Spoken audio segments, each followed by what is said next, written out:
2023년 우리 교회 표어는 일어나라 빛을 발하라입니다. 지난주에 예수 믿는 사람들이 이 세상에서 행해야 할 삶의 목표와 성과, 우리가 해야 할 일을 요약하고 또 요약하면 전도와 봉사라고 말씀을 드렸습니다. 우리가 이 세상에서 빛으로 살아가는 것, 그것이 전도와 봉사입니다. 예수님께서 우리 인생의 성과를 결산하시는 것도 전도와 봉사입니다. 전도와 봉사를 잘하려면 우리에게 도구가 필요한데 그 도구가 예배와 기도라고 말씀을 드렸습니다. 도구만 가지고 있고 일을 하지 않으면 아무 소용도 없고, 일을 하려는데 도구가 없으면 제대로 일할 수가 없습니다. 그래서 우리의 예배와 기도에 늘 힘쓰면서 전도와 봉사에 열심을 다해야 합니다. 지난주에 우리가 전도하고 봉사해야 될 첫 번째 대상이 우리의 가족이라고 말씀을 드렸습니다. 오늘은 두 번째로 우리가 전도하고 봉사해야 할 곳, 직장 생활과 사회 생활에 대해서 말씀을 전하고자 합니다. 우리는 가정에서 지내는 시간보다 직장 생활, 사회 생활을 하는 시간이 훨씬 더 많습니다. 우리가 만나는 사람들도 가족보다 세상에서 만나는 사람들이 훨씬 더 많습니다. 그러므로 우리가 세상에서 빛을 발하는 것은 사실 대부분 우리들의 직장 생활, 사회 생활을 통해서입니다. 그러므로 직장 생활과 사회 생활을 잘하는 것이 우리 기독교인들에게 너무 중요합니다. 암탉이 계란을 21일 정도 품으면 병아리가 됩니다. 계란이 병아리가 되는 것을 예수님을 모르는 불신자가 예수님을 믿고 구원받는 것이라고 생각을 해봅시다.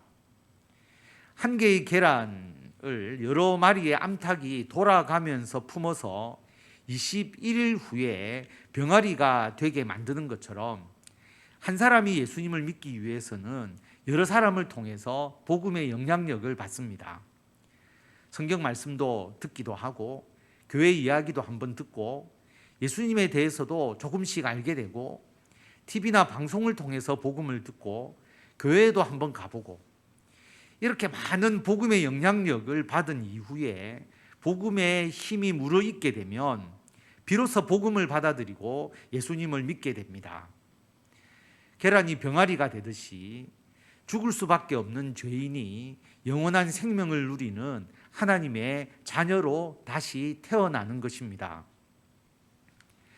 그러므로 하나님께서 우리에게 얼마나 전도했느냐는 것을 평가하시는 것은 세상 사람들에게 복음의 영향력을 얼마나 끼쳤느냐라고 하는 것입니다. 전도된 사람이 최종적으로 어느 교회를 가는지 그것은 중요하지 않습니다. 우리가 불신자를 얼마나 많이, 얼마나 오랜 시간 동안 품었느냐는 것이 중요합니다. 많은 성도들이 애지중지하게 달걀을 품어서 이제 곧 부화되어야 할 시점인데 목사가 범죄한 이야기, 교회의 안 좋은 문제, 기독교인에 대해 부정적인 뉴스 보도가 한번 나오게 되면 애지중지하며 품은 계란에 찬물을 끼얹어서 계란을 망쳐버리게 됩니다. 그동안 품은 것이 아무 소용없게 되어버립니다. 그러면 다시 처음부터 품어야 합니다. 어떤 때는 가짜 목사가 범죄한 것인데도 일반 사람들은 진짜 목사인지 가짜 목사인지 분별하지 못합니다. 이단과 사이비에서 일어나는 문제도 이단 교회인지 정통 교회인지를 모릅니다. 다 같은 교회 목사로 여기고 비판을 하죠. 안타깝습니다. 그런데 여러 그리스도인들이 힘을 합해서 애써 품은 불신자를 어떤 사람들이 망쳐버리는 것은 너무 분하고 가슴 아프지만 우리가 어떻게 할 수는 없습니다. 우리가 다시 더욱 성심성의껏 품기 시작할 수밖에 없습니다.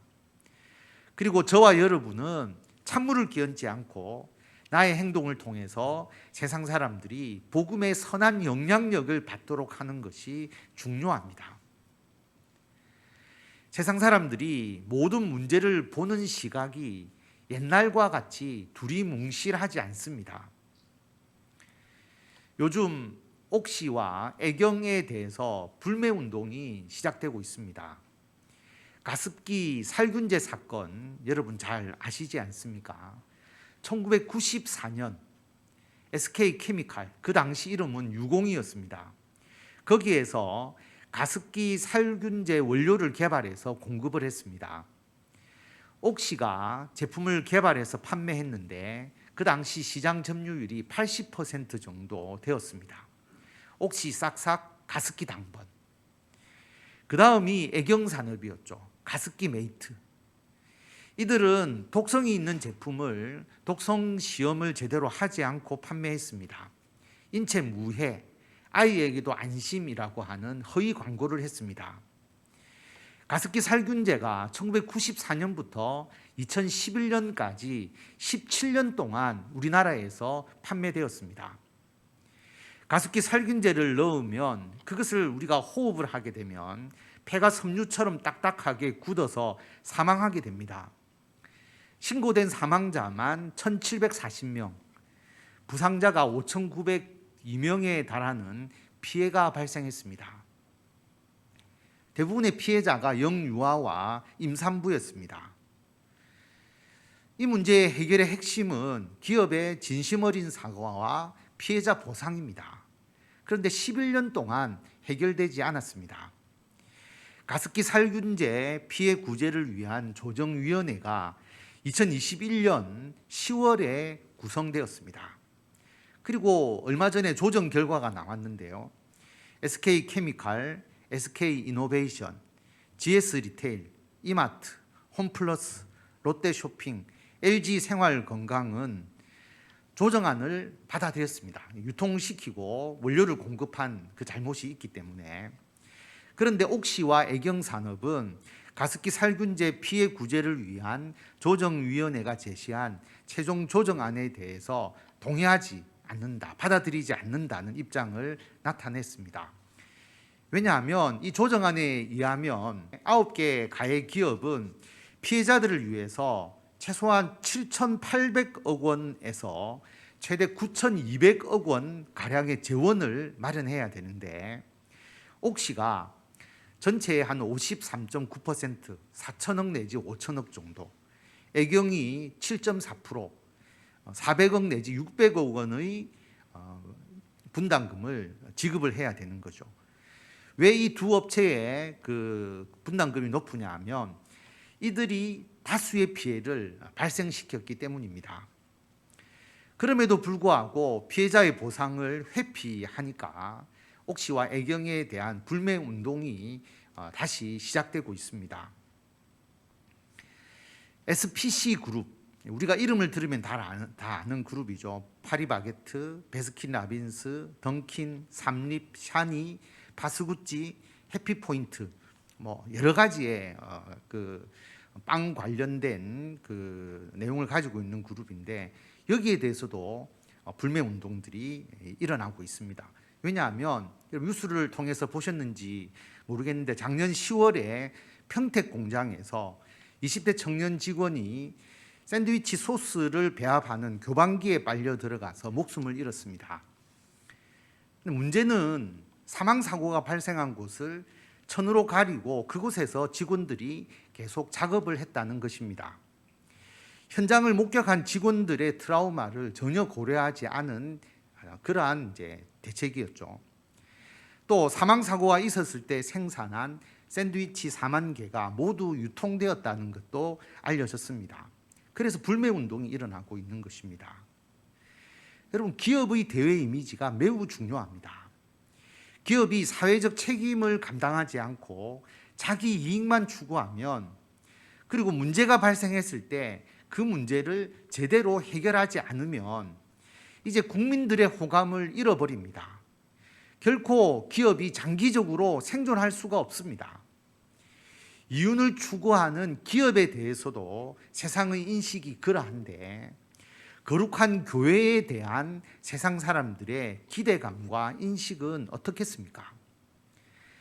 그러므로 세상 사람들과 계속 접하는 우리 그리스도인들과 교회가 세상에 선한 영향력을 끼치는 것이 얼마나 중요하고 어려운 일이겠습니까? 그럼에도 불구하고 우리는 직장과 사회생활을 통해서 일어나 빛을 발해야 합니다. 이것이 우리의 사명입니다. 그럼 어떻게 할까요? 첫째로는 여러분이 가장 먼저 해야 될 일은 직장과 사회생활을 하실 때에 내가 기독교인이다. 나는 예수 믿는 자다. 나는 교회 다닌다는 것을 분명히 알려야 합니다. 그리고 예수님을 믿는 사람으로 우리가 행동해야 합니다. 그리고 저 사람 예수 믿는 사람이지 이렇게 인정받아야 합니다. 가장 쉽고 대표적인 일은 식사할 때 기도하는 것이죠. 밥 먹을 때 몇 초간 기도하는 것, 그것을 제대로 하지 못한다면 어떻게 내가 예수 믿는 사람이라고 세상 사람들에게 드러낼 수 있겠습니까? 밥 먹을 때 기도하는 것은 기본 중에 기본입니다. 그 다음이 주일 성수입니다.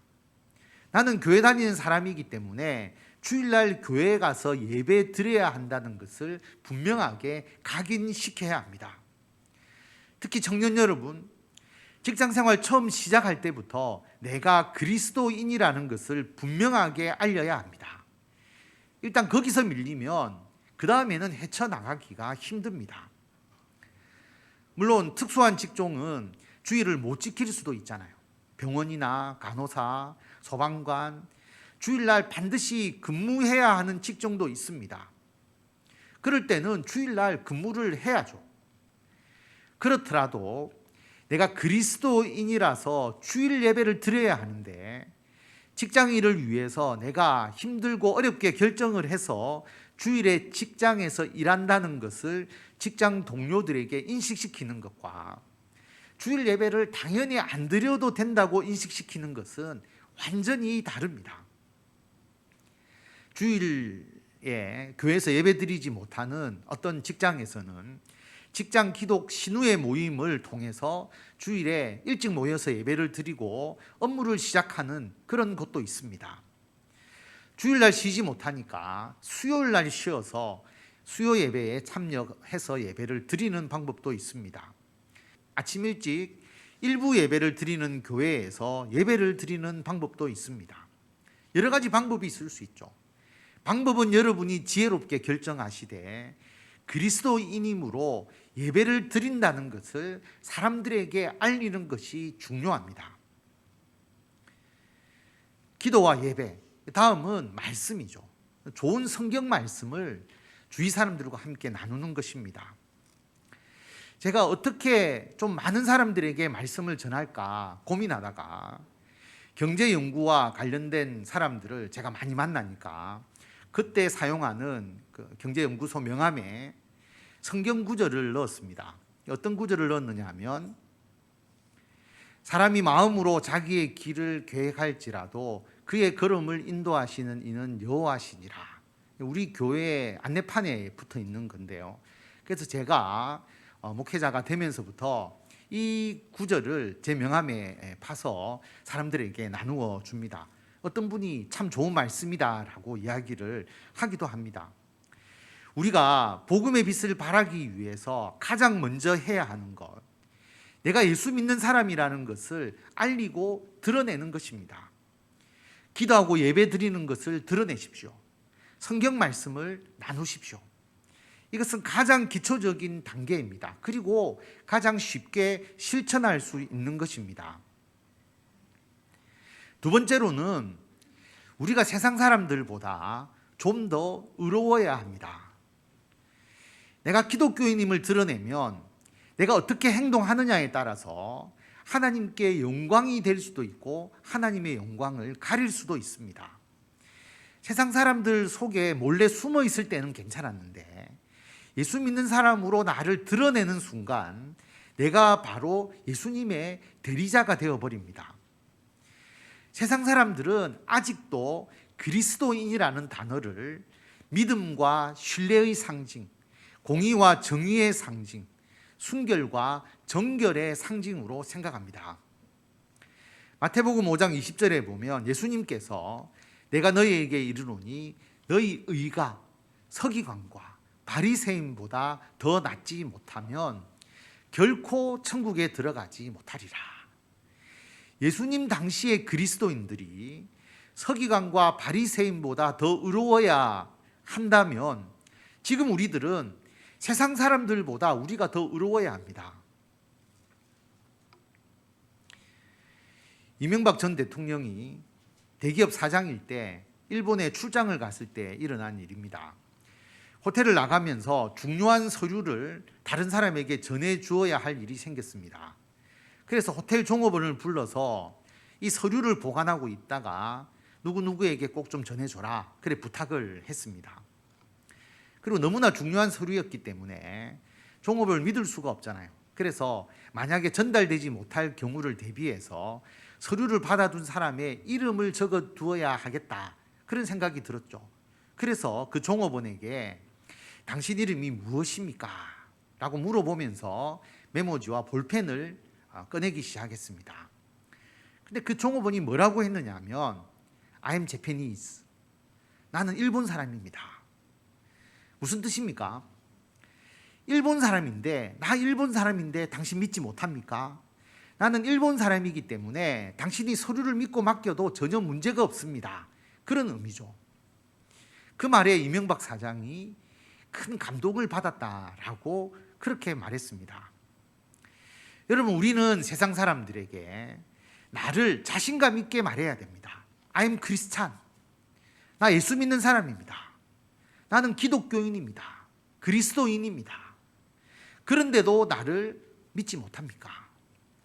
여러분, 우리가 자랑스럽고 분명하게 I am Christian이라고 세상을 향해 외칠 때에 복음의 강력한 힘이 세상을 향해서 분출됩니다. 다니엘은 어렸을 때 바벨론으로 포로로 끌려갔습니다. 바벨론은 이스라엘에서 포로를 잡아다가 특별히 나이가 좀 어리고 총명한 자를 뽑아서 친바벨론주의자로 키우고 왕실에서 그들을 쓰기 위해서 바벨론식 교육을 시켰습니다. 여러분, 다니엘이 하나님의 율법만 배워서 바벨론에서 살 수가 없어요. 다니엘은 바벨론에서 살기 위해서 바벨론의 학문과 언어를 배워야 했습니다. 우리도 마찬가지지 않습니까? 사회생활을 하기 위해서 학교에서 진화론도 배우고 세상의 학문도 배웁니다. 이런 거 배우지 않고 우리가 우리나라에서 살아갈 수가 없잖아요. 그런데 왕이 지정해서 그들에게 왕의 음식과 왕이 마시는 포도주 중에서 날마다 쓸 것을 주어서 3년 동안 이 이스라엘에서 데려온 그 포로들을 기르게 했다라고 하는 겁니다. 그리고 3년 동안 교육시키고 그 후에 왕 앞에 발탁되는 것이죠. 그런데 왕의 음식과 포도주는 유대인의 율법과 100% 배치되는 것이었습니다. 왕이 주는 음식에는 율법적으로 먹지 말라는 음식이 포함되어 있었던 것이죠. 예를 들면 구약의 율법에서 돼지고기를 못 먹게 하니까 돼지고기와 같은 것. 그래서 이것은 하나님을 믿는 신앙과 타협할 수가 없는 것입니다. 이것은 배우는 문제가 아니라 생활과 삶의 문제입니다. 성도 여러분, 우리가 세상을 살아가지 않습니까? 세상을 살면서 무엇을 받아들이고 무엇을 거부해야 하는지를 분별하는 것이 중요합니다. 한 번 더 말씀드립니다. 우리가 세상을 살아가면서 그리스도인으로서 세상의 것을 무엇을 받아들이고 무엇을 거부해야 하는지를 분별하는 것이 중요합니다. 다니엘은 뜻을 정하여서 왕의 음식과 그가 마시는 포도주로 자기를 더럽히지 않겠다라고 결심을 하고 자기를 더럽히지 아니하도록 환관장에게 요청을 합니다. 다니엘이 자기의 신앙의 양심에 반대되는 일을 하지 않겠다고 이것을 분명히 나타내었다는 것이 중요합니다. 지금으로 말하면 I am Christian 이것을 외치고 실천한 것입니다. 다니엘이 이렇게 할 때에 분명히 손해가 되고 불이익을 받을 수도 있습니다. 그런데 우리가 그리스도인으로서 충분히 거부하고 반대해야 할 일이라면 우리는 거부하고 반대해야 합니다. 결과는 어떻게 되었습니까? 하나님이 다니엘로 하여금 황관장에게 은혜와 긍휼을 얻게 하신지라. 황관장이 다니엘에게 열흘 동안 채식만 하도록 허락합니다. 다니엘이 열흘 동안 왕이 주는 음식 포도주 먹지 않고 내가 채식만 하겠다. 누가 더 얼굴빛이 좋은지 보자. 그렇게 이야기를 한 것이죠. 황관장이 허락을 합니다. 열흘 동안 시험을 했는데 열흘 후에 다니엘과 그 친구들의 얼굴이 훨씬 더 윤택하게 되었다라고 하는 것입니다. 그래서 왕이 내린 음식을 먹지 않고 다니엘은 자기가 선택한 그 음식을 먹었다라고 하는 것입니다. 여러분, 채식이 더 중요하다는 의미가 아니고요. 다니엘이 선택한 그 음식이 훨씬 더 효과가 있는데 황관장이 다니엘의 요구를 거부할 이유가 없습니다. 우리 그리스도인들이 제시하고 지키는 방식이 세상의 방식보다 더 좋고 성과가 더 난다면 세상 사람들도 그리스도인의 방식을 받아들일 수밖에 없습니다. 뿐만 아니라 다니엘은 3년 후에 아주 뛰어난 인물로 바벨론 느부갓네살 왕 앞에 서는 자로 발탁되었습니다.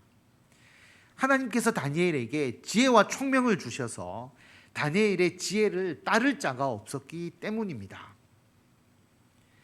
여러분, 우리가 이 세상에서 빛을 발하려고 하면 하나님께서 우리에게 지혜와 총명, 능력과 실력을 주십니다. 좋은 인품과 성격을 주십니다. 세상 사람들은 겉으로는 기독교에 대해서 이러쿵 저러쿵 말하지만 자기가 꼭 필요한 사람이라면 기독교인이라고 배척하지 않습니다. 우상을 섬기는 바벨론 제국인데 다니엘이 하나님을 믿는다고 높은 자리로 발탁되지 못한 것이 아니었습니다.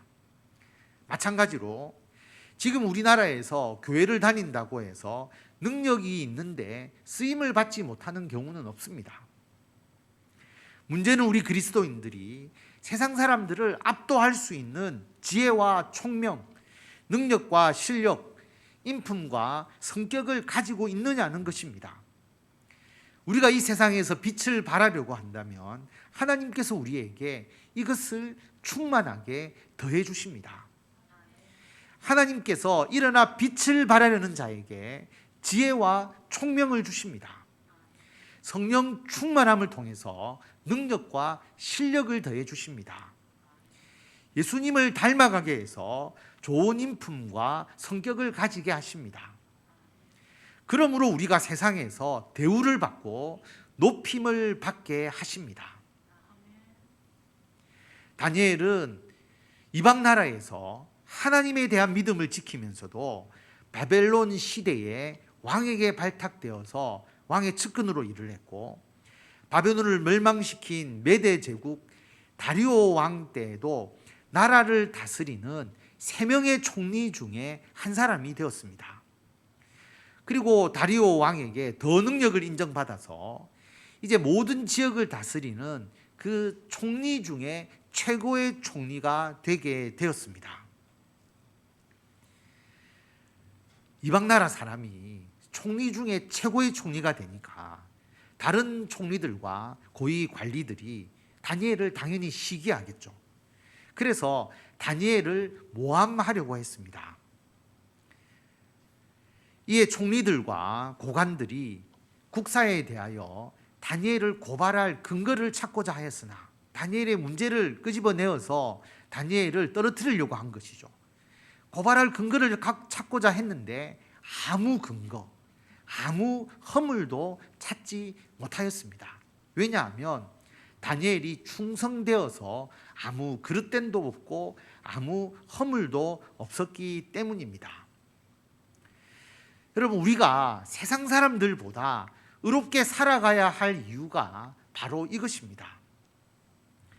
그래서 총리와 고관들이 왕에게 30일 동안 왕 외에 다른 신에게 기도하는 자는 사자굴에 던져 넣는 법을 공포하게 합니다. 자신보다 중용이 되는 다니엘을 죽이기 위한 계략이죠. 기도하는 것 외에 다니엘을 올가맬 것이 없었던 겁니다. 다니엘은 당연히 자기를 제거하기 위해서 이 법이 제정된 것을 알았습니다. 여러분, 우리가 기도할 때 꼭 다른 사람이 보도록 기도하는 것 아니지 않습니까? 몰래 기도해도 됩니다. 아무도 모르게 기도한다고 해서 우리가 기도하는 게 문제가 있는 것이 아니지 않습니까? 그런데 이 총리들과 관리들이 다니엘이 기도하는 자인 줄 알고 다니엘을 올가매어서 낙마시키려고 작정하고 있는 것이죠. 세상 사람들이 그리스도인이라는 것을 구실로 해서 만약에 우리를 해하려고 한다면 이럴 때는 정면으로 부딪혀야 합니다. 성도 여러분, 우리가 세상 사람들에 대해서 지혜롭게 피할 때와 담대하게 맞설 때를 잘 분별하셔야 합니다. 한 번 더 말씀드립니다.